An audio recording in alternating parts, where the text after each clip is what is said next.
Smart saving plan తో మీ ఆత్మీయులకు ఉజ్వలమైన సురక్షితమైన జీవితం అందించండి. టాటా ఏఏతో ఇది సాధ్యం.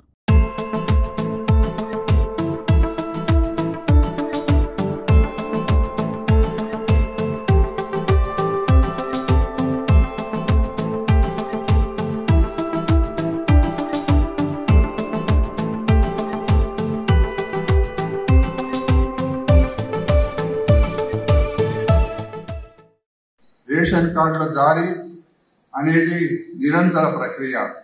జిల్లాలో ప్రస్తుతం ఉన్న 2,83,253 రేషన్ కార్డుదారులకు సెప్టెంబర్ నెలకు గాను 6,159 మెట్రిక్ టన్నుల సన్న బియ్యం పంపిణీ చేయడం కూడా జరుగుతున్నది. 500 రూపాయలకు గ్యాస్ సిలిండర్ సరఫరా పథకం కింద కామారెడ్డి జిల్లాలో ఇప్పటి వరకు 1,50,131 మంది వినియోగదారులకు 5,58,981 గ్యాస్ సిలిండర్లు పంపిణీ చేయడం జరిగింది. దీనికి గాను ప్రభుత్వం 16,05,00,000 రూపాయల సబ్సిడీ అందించింది. చేయూత పథకం మన కామారెడ్డి జిల్లాలో అన్ని రకాల పింఛన్లు కలిపి 1,62,000 మంది పింఛన్ లబ్ధిదారులకు ప్రతి నెల 36,12,00,000 రూపాయలు పంపిణీ చేయడం జరుగుతున్నది. బ్యాంకు లింకేజీ మరియు స్త్రీ నిధి ద్వారా గ్రామీణ మహిళా సంఘాలకు ప్రస్తుత ఆర్థిక సంవత్సరంలో ఇప్పటి వరకు 382,39,00,000 రూపాయలు మరియు పట్టణ మహిళా సంఘాలకు 39 కోట్ల రూపాయలను రుణ సహాయంగా అందించడం జరిగింది. ఇబ్బందులు ఎదుర్కొన్న సమయంలో ప్రభుత్వ యంత్రాంగము తక్షణ చర్యలు తీసుకోవడం కూడా జరిగింది. దీని వలన ప్రాణ నష్టం తక్కువగా జరిగింది. ఇట్టి ప్రతికూల పరిస్థితుల్లో NDRF, SDRF, ఎమర్జెన్సీ రెస్పాన్స్ బృందాలు 15 ప్రాంతాలలో 17 రక్షణ చర్యలు చేపట్టి 1,251 మంది ప్రాణాలను కూడా కాపాడింది.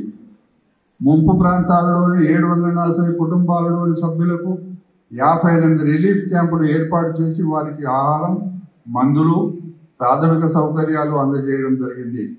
నష్టపోయిన 1,737 నివాస గృహాలకు 81,85,000 రూపాయలు నష్టపరిహారం మంజూరు చేయడం జరిగింది. ప్రాణ నష్టం జరిగిన 6 కుటుంబాల వారికి 5 లక్షల రూపాయల ఎక్స్గ్రేషియా గౌరవ ముఖ్యమంత్రి గారి చేతుల మీదుగా 4 సెప్టెంబర్ 2020 రోజున అందజేయడం జరిగింది. 28,615 ఎకరాలలో పంట నష్టం జరిగిందని ప్రభుత్వానికి ప్రాథమిక నివేదిక పంపించడం జరిగింది.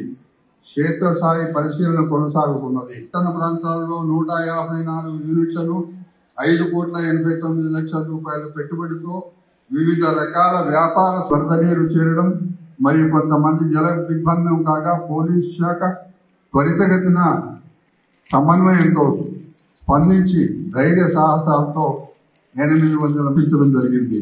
మన జిల్లాను నేరరహిత సమాజంగా మార్చడానికి పోలీస్ శాఖ తీసుకుంటున్న చర్యలతో పాటు మనందరి సహాయ సహకారాలు కూడా తోడు కావాలని ఈ సందర్భంగా కోరుకుంటున్నాను.